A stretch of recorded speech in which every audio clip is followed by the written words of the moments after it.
Welcome to the Consummate Athlete Podcast, where we explore what it means to be a well-rounded, happy, goal-crushing athlete. Every week, myself, sports journalist Molly Herford, and cycling coach and kinesiologist Peter Glassford interview experts and chat through all of your training questions. We're excited to have you along for the ride. Hello. Welcome back to the Consummate Athlete Podcast. Peter, how's it going? It's going well. Yeah, we're hot off of the Nationals weekend for mountain biking, so that was exciting to watch both for the U.S. and Canada and a few other countries around the globe. So I hope if that was part of your weekend, that went well for you. And then also we had a few other races. There's big mountain bike races out in Maine and I guess all over the place. So yeah, so it's been fun continuing to watch races. And then also, as I always say, it's a little nerve-wracking as well. Yeah, I've also been watching races. I've been doing a lot of the coverage with bicycling magazines at bicycling.com for the Tour de France. And this year we're actually doing something kind of interesting where we're looking at all of the stages, but actually talking about what your everyday rider can learn from the pros. So it's been really fun to watch and be thinking through like, okay, what can we talk about today? What's relevant to the readers that we're actually like learning from the tour? Mm-hmm. Because as we talk about on here, often what the pros are doing is really not necessarily what we would suggest that any of us are doing. So, well, few of us are racing in the Tour de France, I guess. Yeah. If you are and you're listening, thanks. You should get back to it. Yeah, it's not over yet. What are you doing? Yeah, take out that radio. Okay, and then the Queen stage, I'm sure, is amping up and getting ready for the women's tour presented by Zwift. There's a better phrase for that. There's a way better phrase for that. Tour de France Femmes avec Zwift is coming up starting August 1st. So the nice thing is if you've been watching the Tour de France, there's actually a 5-day, basically weekday break between the two. Which frankly, I'm incredibly thankful for because it gives me a chance to get out on a bit of an adventure and take a break from being glued to my screen. Right. I feel like my screen time has gone. I really need to I need to wear my blue light blockers, to be honest, because I have been watching a lot. But on the note of your and my comeback to cyclocross, don't call it a comeback. I've actually been riding the trainer during the stages just to try to get my bike legs back. And I said to you yesterday, I finally feel like after this days of riding, of training, I finally feel like biking is back to feeling normal for my legs because, I mean, honestly, despite how much I love cycling and like love the culture and everything around it, I haven't really been riding that much in the last couple of years because my running goals have been pretty big. Mm-hmm. So it is a transition. So anyone that says like, oh yeah, cyclists can totally run and runners can totally bike. Yes. And it's a transition. Yeah, especially if you don't do much, right? Like both sports, especially running, like if you're a cyclist coming to running, there's obviously more like impact and neuromuscular stuff that has to happen. You got to become bouncy. So it is nice to keep that in the mix. We talked a bit about skipping in the last couple of episodes. That can be helpful, but just sprinkling those in, definitely like a little bit in there can like really help with coming back. But then also there is those like actual specific adaptations that do take more in the months and years that need to be done. But I'm sure you'll be up to speed in no time. Up to speed is maybe pushing it, but we're going to try. And, to really, really, actually, you know what? I'm going to wait till we talk about our question to get into what I'm up to this coming weekend. Yeah, this week we're talking about kind of a bummer of a topic, which we try to avoid doing here, but we felt like it's become obviously so more and more prevalent that we kind of can't avoid it. And that's what to do when your race gets canceled. We've been seeing it a lot lately, whether it's for wildfire smoke, whether it's for extreme heat, extreme rain, extreme weather conditions. Yeah. And it's been happening for a couple of years. This is not to say this is the first summer that it's ever been an issue, right? Like Mid-South was canceled 2 years ago because of wildfires. At the same year, we were in Turkey, Texas for Valley of Tears, and that race was cut short for a snowstorm that hit Texas in March. Yeah, and so I went through and I was like, is this an actual thing? And it's like, yeah, well, it seems like it. But there has been, of course, research in this direction. And sort of in the last 20 years, there's certainly been more disruptions, cancellations, whether you're looking at outdoor. In Canada, especially, we have a lot of like outdoor music festivals. So they can sort of gauge that, like how much. And we actually just had one canceled with the Lumineers just over the last weekend. as well. And then we also have lots of stuff that's snow based, right? So I didn't even think about that, but things like in Ottawa, our nation's capital, they have like a canal that you can skate on, but like it's often closed. So then I didn't even think about how like that would be like an event. We don't have ice, like you can't skate on the ice. So there's things like that do it. And then I guess the other thing that's sort of changing things is maybe post-pandemic, economic, whatever. You're having some of these financial things where it's tougher to run an event, costs of things like insurance going up. So now it's harder for event organizers to just sort of like go through and hope it works out, because they're trying to do like the math just isn't mathing on some point, right? So when you're an event organizer and there's low pre-registration, or it's looking like the event's going to have really bad weather, it is hard to go through that. Yeah. And we should add, like, very obviously, climate change is in fact changing the landscape of racing. When you said you're doing your research, we already knew climate change was an issue. Yeah. And it's like, I don't know, there's like you hand wring that, but like on some point, like I've never seen wildfire smoke until these last 2 years in my entire life, right? So there's these things like there used to be ice in the thing. So something is different in the last 20 years, however you want to frame that, I guess. But yes, when I woke up to apocalypse, like skies over Collingwood, I asked you a couple of days ago, I was like, do you ever remember this? Because I'm new up here. I didn't know if that was more of a, oh yeah, I remember back in the summer of 2007. No, this is all very new. Sure. Yeah. And so in Southern Ontario, that's sort of like it's novel, I guess, or like a new thing. But I thought, this thing, as much as it's a bummer to talk about that type of thing, it is like a current event and a question that like I looked in my email, and like a lot of times we do these questions and I sort of like look back to like different exchanges I've had with people, and maybe I find one or two, but like race canceled, like there was like 5 clean results that were basically like for different reasons. And I said to you, like, it's not all wildfire. That's the last 1 or 2 or 3 or 4 with the Leadville stuff going on right now. But there's also, what else did I say? There was like something that there was like flies just were really bad at a race in Utah, like so much that like this running race was going to be like very miserable because it was like this once or never seen before like fly hatching thing that was just going to be like not workable. It got so bad. So that's sort of like odd. And then what was the other one I mentioned to you? Low registration. Oh, right. Yeah. And so this is like the thing where someone messaged me and was like, I didn't pre-register, but then the race got canceled and now I'm upset. And it's like, well, okay, you could have probably pre-registered if you wanted to go to this race and help the organizer out. Which I think kind of does come down to a lot of us now are hesitant to sign up for races because of the common cancellations or because of the weather and stuff. So you don't want to sign up, but then it's like, well, the race isn't going to get run if people don't sign up. And then there was gravel nationals here in Canada got canceled midway through, which is not the exact same as the question being asked, like my race is canceled, but like actually arguably that one hits almost harder in some ways. Yeah, right? I guess they're different because there's like, it's the same in the end because like on the next day, you're going to be sitting there maybe saying, okay, this was a shorter race than I thought it was going to be. Should I adjust my training, my race schedule because maybe this load wasn't as big as I expected? So the answer to that, by the way, is don't do it. You're a dummy. Right. And I guess we should mention, you probably going there, but like you also had a shortened race where you also were like, oh, I only ran 100K. I can just start running the next day because it's not very much running because I was going to run 100 miles, but you're like, you did run 100K. Pretty quickly. Yeah. Yes, that's exactly where I was going, which again was a weather phenomenon, almost the reverse of what we're talking about, where it poured and it was freezing. But these unlikely weather events or these like weird weather events are just becoming more and more common. And maybe the other thing we can sprinkle into this is like, these are also questions that I get all the time and that we as athletes must deal with is, oh, I don't know if X life event with my family is going to affect my race and I won't be able to go. Oh, I have a knee pain. Should I go? Maybe I won't be able to go if it gets worse. So there's all these things that also just like races, when I say canceled, like the race isn't going to happen. It isn't going to happen in the way you expected. What do I do with my training? Yeah, and I thought what was interesting is so you put some of the different emails that you've got and you dropped what the people have said into our show notes here.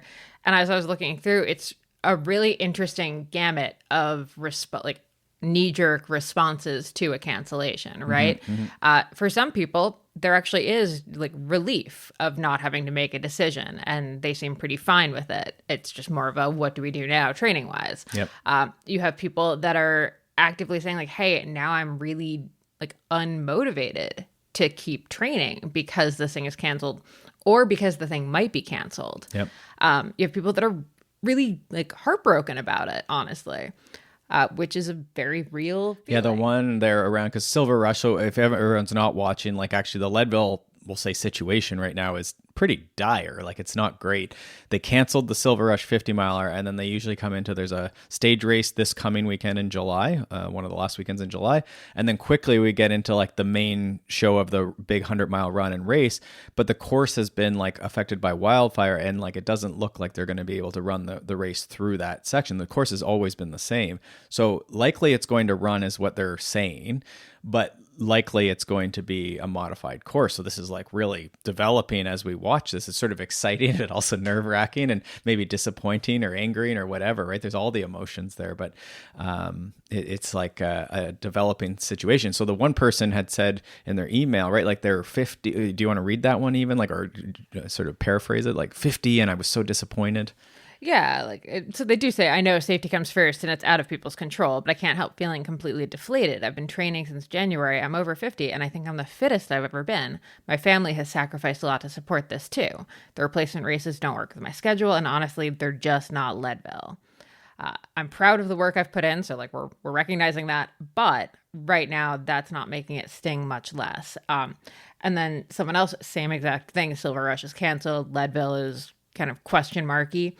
And their thing is, how do you deal with the uncertainty like this and the feeling of having put so much into something that might not go forward? Mm-hmm. It sucks. Yeah. And I mean, on some level, there's like the overarching, like that's bike racing. And that's why I sort of mentioned sometimes you get knee pain, sometimes you get the flu, sometimes, someone knocks you over before you even get to the course and they break your leg and you can't, even start the race. Or sometimes that happens right on the start and you can't even like do anything in the race. And sometimes it happens on the first descent. Sometimes it happens on the last descent. And that's bike racing, right? Like it's just, it's as what did Adam Meyerson say? It's just stupid bike racing, but it's everything. Yeah. So I think some of this stuff is not novel, and as the athlete, we can also compartmentalize and isolate. Yes, there's the overall global existential dilemma, but as our athlete selves, we want to think in our training about like what can we control, when do we have to make the decisions. And so what I usually try and do with athletes is we're going to keep training. Almost everyone does not intend for like this one Leadville race to be the last race, and anything like that. So it is all beneficial what we're doing for training. I think you just continue until you get like the word from the event organizer that it is canceled. And then in terms of things like, I know there's also this calculus and this math, understandably, because none of it is cheap, around cancellations and deferrals of accommodation, of travel, of the race even. And a lot of those will have deadlines. So what you need to do is you need to get into your calendar, figure out when the first lost opportunity is. So this is where you lose money. And that would be the day we make the decision. But you try and not just have that floating in your subconscious every day for 4 weeks leading into the Leadville 100. Like just put it on the calendar with a nice big reminder that says like, today is the day where we assess. Like, is this more likely to go forward? Do we feel comfortable with the amount of risk? Or is this the day that I call it? And then in which case we can rejig training and decide what we do, which we will talk through that today, sort of like how we look at that modified event day. Yeah. And I think if the race actually is canceled, it is okay to, mourn it for a bit. Like, It's okay to feel the feelings. But I think if you genuinely feel after a few days of being bummed about it, I think if you genuinely feel demotivated, like, oh, I don't want to train anymore, like, what is the point? I think that might actually be more of a sign to think about we always talk about can you prepare for the goal that you've set? And do you want to? Right. So I do think there might be some backing out and a bit of like looking at your training as a whole. Like, do you not enjoy doing this training and this sport that you're doing? Like, yeah. Because there's that like cliche of like the journey should be like the main like thing that's worth it. Yeah, all the adventures on the way. Yeah, because I read that first email and it's I think I'm the fittest I've ever been. I mean, yes, I'm sad for you that Leadville might not happen or that Silver Rush didn't happen, but I mean, holy crap, like how great is that, right? Like, yeah, that's pretty cool at 50. Yeah. That's how I felt at, 37 at Leadville. And I mean, I snapped my ankle halfway through, so I didn't get to finish it, but I was the fittest I've ever been. Like, I was so ready for that race. Yeah. And was like crushing, right? Like you're in the podium, you're in the news, Yeah. and everyone's watching. Yeah. Like, and I mean, like, does that still choke me up a little bit? Like, sure as we're talking about Both it right of us. now, Yeah. absolutely. Yeah. But that's just bike racing. In this case, it's just running, but it doesn't come off the tongue quite as well as like that's just bike racing. So I don't know why run racing is different, but syllables are the same. It's just racing, but it's everything. I think bike racing is probably more fickle, to be honest. I think so, because there's a lot more. I mean, yeah, there's a lot. Just like you can get a flat, like, you know what I mean? Like you could blow your shoelace, but like running, like from a mechanical standpoint, rarely is it like that limited. And biking, I think there's a lot more things that can happen outside of you with other people. Yeah. Right? Like you can get crashed out. In running, it's rare that you Most get events. just like like I said, like I feel like it's like steeplechase or something. People are always just knocking into each other. But yeah, exactly. That might be the one time where it's the same kind of situation.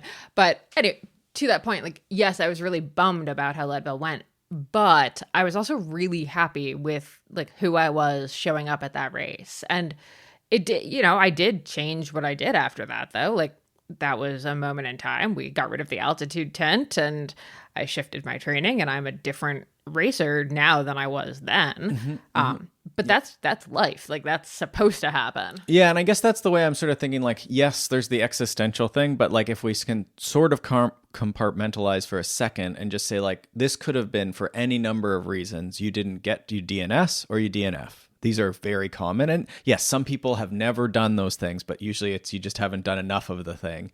I used to have a Death Before DNF bumper sticker on my truck when I was younger and dumber. Yeah. We sold that truck. And so maybe those people say, they've never DNF'd under their own, accord. They wouldn't even let you start or something, right? So I think we just say, like, you move on to the next thing, assuming that is what you want to do. But as you've said, like, you can also pivot. If there's something about doing, I've had a few people like this where they're like, it's just so much training. I just want to train for shorter bike racing. Right. And not that they don't ever go out and do like longer rides with their friends, but it's just not the emphasis of their training. They don't feel the pressure to do that type of riding. Sometimes it's something like a Leadville Unbound is pushing you to be very like more gravel road riding, whereas someone might actually just be a mountain biker, pure and wants to be out on mountain bike trails more often and racing actual mountain bike races. No offense to Leadville.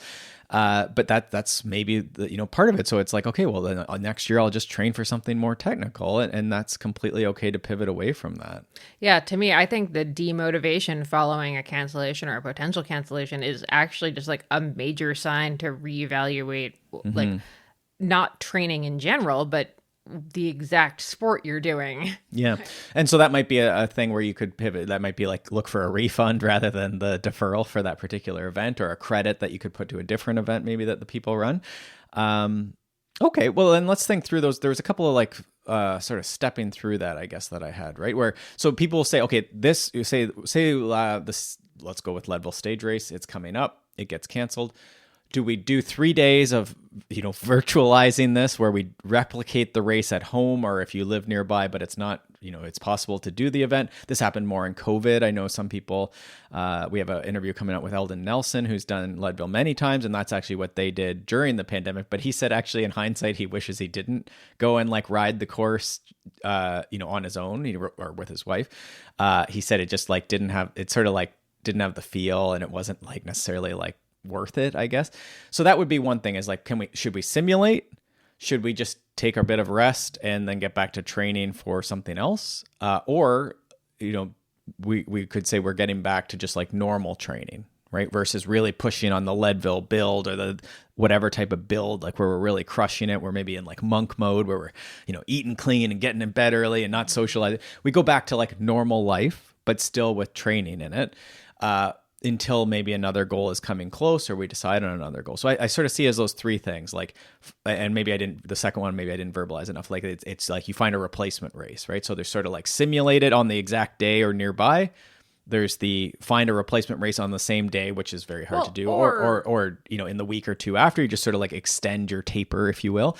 And then there's honestly, even in the month or two after, I think just find a replacement race, like sort of within the next, let's say 12 weeks, I would still consider. Well, and those are all almost like different, right? You almost would say like, okay, like let's not crush ourselves. And that's the thing, is like people want to like beat themselves up a bit, or like get out their anger because it got canceled, but then maybe miss the opportunity. This is where like when you see an elite drop out of a race like Western States or something like that, sometimes, or even a marathon, they can only handle so many marathons at that level. And I would say this is true of the sub-elite and the less elite among us, where we can only handle so many of these big days. And so like the gamble then would be like, if you go and crush yourself and try and simulate this with 100-mile at altitude because you're missing Leadville, then you might be missing the chance to have a really great, as Molly says, in the next 4 to 12 weeks, go back, recover a bit, go back to normal training, build back up and do X race instead. That would be the calculus we're doing, right? Right. Okay. So that's option 2. And then option 3. So that was kind of like option 2, I guess, is like the immediate race. And then option 3 is building on what you already have and like leading into another race. And so what I usually like is like, you probably have the time blocked off. I think that's what that first person who was like sort of sad and at the best shape, they're like, I've already blocked the time off. So to me, that's like, go and do like, if you're going to do Leadville and you're at home now instead, go and do like a big 50-mile adventure that's fun. And maybe it does look more mountain bikey if you are a more mountain biker, right? You're now not constrained that it has to be this climbing contest on mostly gravel roads and paths. You could now do something else too, right? It could be just the big group ride on a Sunday or something, and then maybe you ride some more or something. But like, you just don't put yourself in quite the same amount of hole, so that then you can get back to training, whether that's just good normal training, returning to strength training and all these other valuable things that we might have excluded, or it's training to your next goal. Maybe you had another goal coming up in 4, 8, 12 weeks, or you've put another one on the thing as your new A race, we might call it. Or especially if you've been able to recoup some of the like money lost, or like you've been able to get back like hotels, flights, all that kind of stuff. Especially if we're talking about that example number 1, where they mention how much their family has sacrificed. Maybe this is like a family weekend vacation somewhere. Like maybe you actually go somewhere fun where you want to ride and you bring the family and you actually kind of make it this like celebration type thing. Yeah. And that might let you go do the 50-mile, but then maybe the family gets to go to a better place than, Leadville's fine and is great. And we love the town. But like, for families, there's only so much to do in a spot like that versus I'm trying to think of like another place in Colorado that might have, I don't know. Boulder has lots of malls and other things you could do, I guess. I like that this is just like a mall family. Yeah, your family likes going to malls. Yeah, obviously. So those are sort of like the rough way that I think about it. And my advice, if someone's like sort of lost, is usually that we sort of like, don't even like, you don't have to go and replace it. Like, I think we just go back to normal training as sort of, and that's my bias as someone who just really likes going training, and racing is like quite secondary for me or us, I would say. Well, I think actually we're very lucky in that, as frankly, like climate change keeps changing the landscape of what racing and like what racing is going to look like. I think having that perspective shift of the training is the thing, the process is the thing, the journey is the thing, is incredibly useful now. Like even more so than obviously that was really helpful for us during the pandemic, but I think it's going to progressively become even more useful going forward. At least during the pandemic, there was always the sense of like next year, everything's going to be back to normal. And obviously it took a few years and we're still not back to normal for different reasons. But I think the 2020, like we've recorded this episode before, right? Like we've talked about this in 2020 when everything was canceled, but it felt like that was very temporary. So I think if you were someone who loved racing and like you trained to race, you could tell yourself when this is over, and you kind of knew it was going to be over at some point, everything was going to go back to normal. So you didn't really have to change your mentality. You just had to get through this one thing. I think where we're at now is that racing is going to continue to look different in the coming years, decades, however you want to say, unless a whole lot of stuff changes real fast. Right. And I think there's the environmental existential part of that, but then there's also just like, there's so many other factors around just even, the finances of these events, the insurance of these events, right? And so, yes, it's overwhelming, and I apologize for that for the listener, but, I think these are just things that we want to think about, like how do we prepare for that as athletes to be resilient and to continue, again, in this like sort of compartmentalized self, how do we continue to train, really? Yeah, exactly. And I mean, for that, so I guess like for me, my race did not go as planned back in May, and we could call it environmental. We could call it, I just DNF'd, whatever you want to say, rather than signing up for a new race. Actually, this coming weekend, like a friend and I are doing very similar to what we did in 2020. We did like 100-mile bike ride, stayed over somewhere, ran a trail marathon, not like an official trail marathon, just like we ran 26 miles on trails.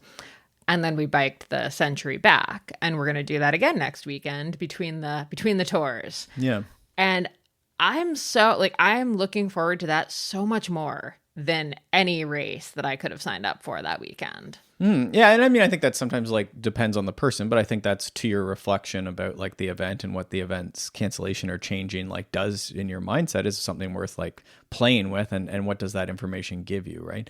I think it's also important that like you take that race for you. Like again, you could say only 100K, you are 100-milers, but like you finished 100-milers and you've won 100-milers. And I mean, that 100K was your fastest 100K and not great condition. So it was also like a great proof of your fitness. You can still say you were the fittest you probably have ever been. Like I would say, like, again, you were like a completely different like athlete than the year before, evidenced by your training going really well and being very good the whole year in between.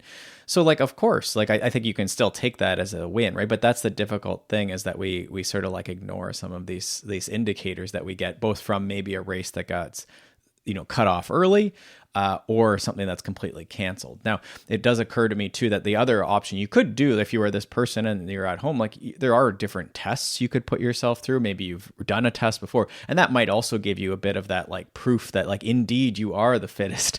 Yeah, I think the thing about that is like, yes, you're the fittest you've ever been, that's not going away just because the race was canceled. Like, yes, I guess technically the ability to prove that you're the fittest you've ever been. It sounds like they already believe it. Actually. Yeah. But like, you're still fit. Like, that's still pretty awesome.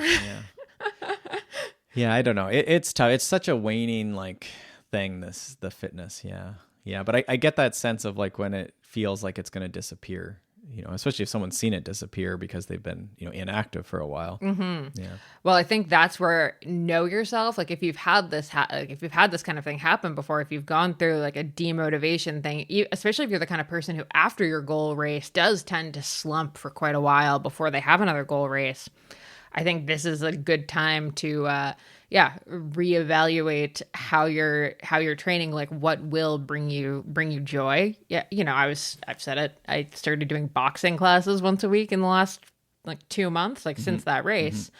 And I love it. It's given like this new dimension to my training. It's kind of reinvigorated some of my stuff. And like, I'm still doing all my other training, but adding something completely random and fun. Which is, we do like this cross-training idea and the community and those things informing and consistency.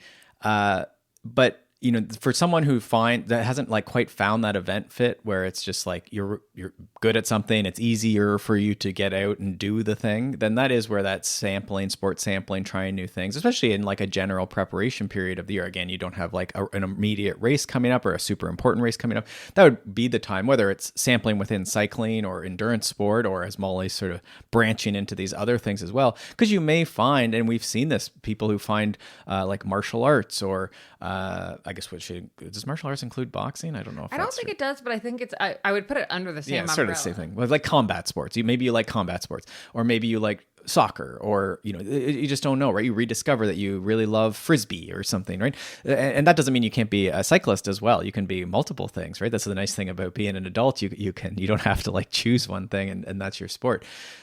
So yeah, I think that's a great thought when you're going away from it. Yeah, and I do actually want to like rewind here a minute to my race was canceled due to low registration thing, because I just said I'm like not racing, but then again, we're also going to race a fair bit of like provincial cyclocross this fall, which we're really looking forward to. So consider this my PSA, my begging everyone, especially in the GTA Ontario area, to register for the local races that you want to do. Yep. Your worst case is that you get refunded if they get canceled due to low registration. But if you register early, you have a higher likelihood of these races actually happening. And maybe a way to think about, this came out of pandemic too, as much as I don't want to talk about that a ton today, but the other strategy that's related to that is like some people get so into this, like, it's called a lottery, right? But into these bucket list races like Leadville, which we love. It's a big part of our business and what we talk about. But those big races are almost like, to me, when I think about investing and you're in like a risky investment environment, is what we're saying because of the cancellations, if this is true. Okay.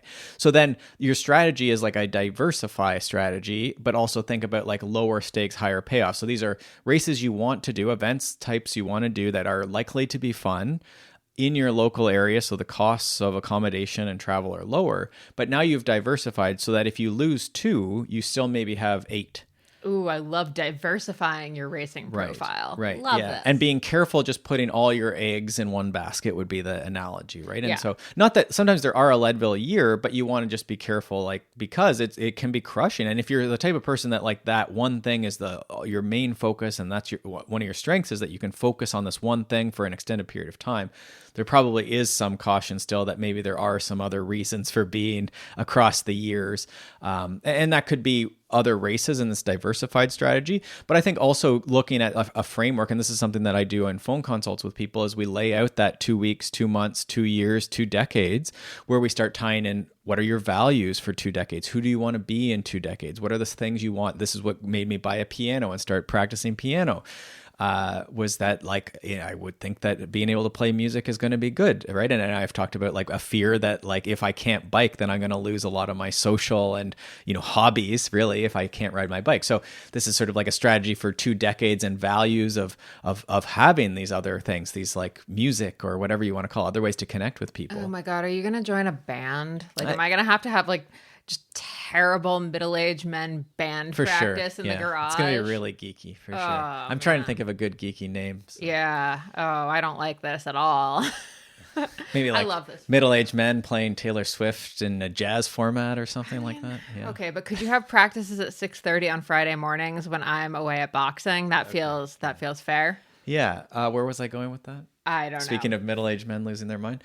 Other hobbies, other things, not having right values, and then the 2 years. So we have the 2 decades. Some people really don't like 2 decades because it's a time into the future. Well, it's a little rough when you're like 85. Well, this is it, right? I think it's rough when you're any age, really, when you start thinking ahead. But you're trying to think, okay, this is where we're roughly going. Now, people who don't like that, that's fine. We can say 2 years, which is usually more comfortable. And then it says, I'm doing Leadville this year because next year I want to roll that into, and we think about these as gaining experiences, both through our training and the event. But if the event doesn't happen, we still have all the experiences leading up to that. Maybe there's a couple of big rides, some group rides we do, some skills we learn.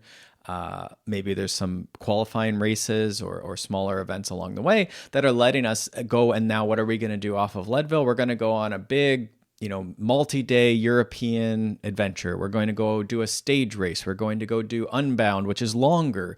What else could we do? Like there's just innumerable things you could roll off of the experience of doing something like Leadville. Now I'm going to do something else. We have one person that I work with who basically became a mountain biker to do Leadville. They've started mountain biking, but obviously there is a whole other world of mountain biking beyond that. So now you can say, after I do Leadville and I've eased into mountain biking in a fairly familiar way for someone coming from gravel road, now I'm going to do an even harder mountain bike race where now I've completed a big long mountain bike race, but maybe now it's more technical and more mountain bikey. Mm-hmm.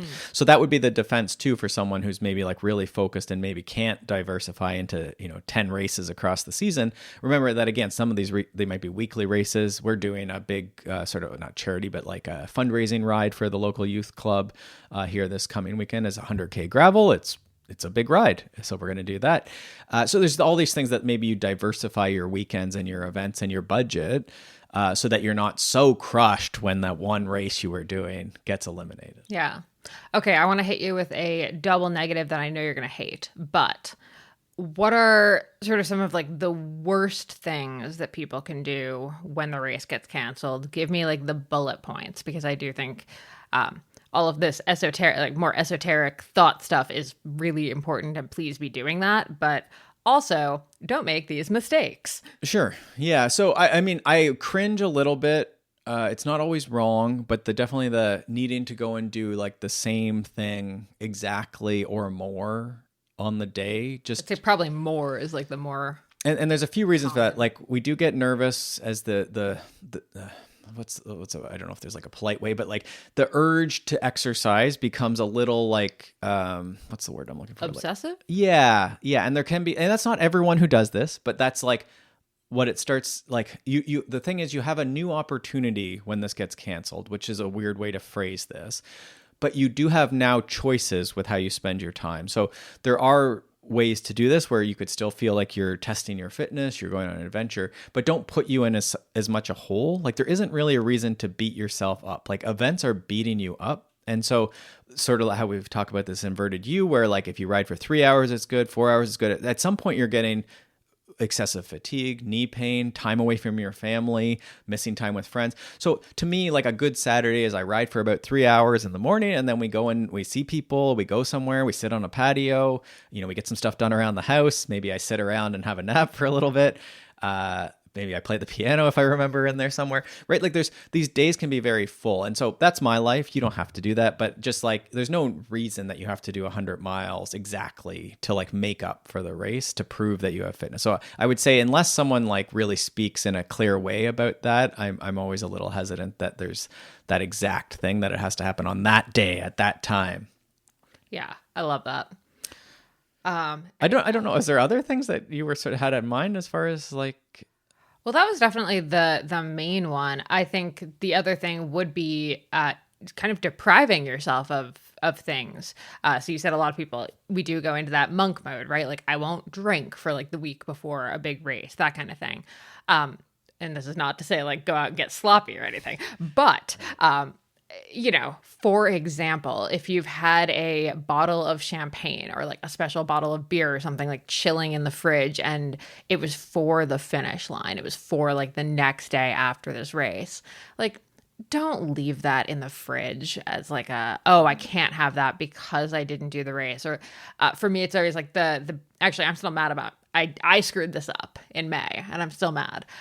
We didn't go out for breakfast the morning after my race. Right. Like I love going out for like pancakes and bacon and sausage and like a big breakfast the morning after these races. Right. No, we drove home though, right? Yeah, we drove. Well, but we went to bed at like 8:30. Like we could have gotten up and gone to breakfast. Right.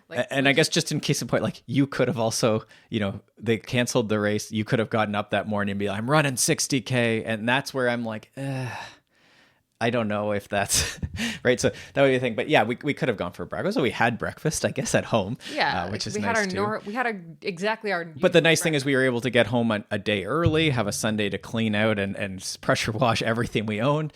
And then, again, that's what I mean, where we're sort of like moving ourselves forward for what's next. For sure. Yeah. I just mean like if you had celebration plans. Yes. No, I think that's a great point. Yeah. Don't deny yourself those. And I think a lot of people have them with their families too, right? It's like, we were going to go to the water park the next day, like with the kids. Yeah, you should definitely still take your kids to the water if you're there. But I'm thinking maybe like, so yes, you should open and say just thank you to everyone for supporting this stupid thing. Like, it's nothing, but it's bike racing, but I appreciate you all for like dealing with the early mornings or whatever. I think that's a great idea, and just celebrate that. Maybe you pour one out for the event organizer and stuff if they are, down a peg or like disadvantaged by the race getting canceled or delayed or ended early.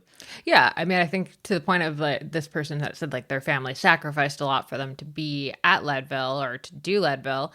I think still remember to treat them as though you did, like you got to do Leadville. It's not their fault that the race got canceled. So definitely act as if you did get to do it and thank the crew and volunteers, even if they didn't get to crew or volunteer. I think the other thing that I see more in the run-in and when it's like, will they, won't they, is that the athlete gets too tied up in things that are systemic. So it's like, you need to keep, if you're going, you're going, if you're just, you have no interest in dealing with it, then like we cancel it and like just be done with it. But if you are going to go, like, I don't get so tied up in the, like, is the wildfire smoke, like, at the safe level? Like, at some point you can assess that, but you don't need to be doing it for the whole week before. And there's no point, right? Like, we literally, like, this weekend, I think is a case in point, Saturday morning, you got on the trainer and the AQI was terrible in the morning, right?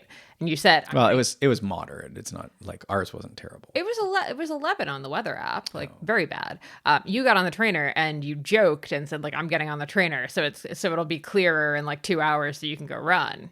And funny enough, it was in fact clearer in 2 hours so I could run, but it wasn't supposed to be. Mm-hmm. So it was one of those weird, like you can keep looking at the like air quality and all that stuff, it's gonna change.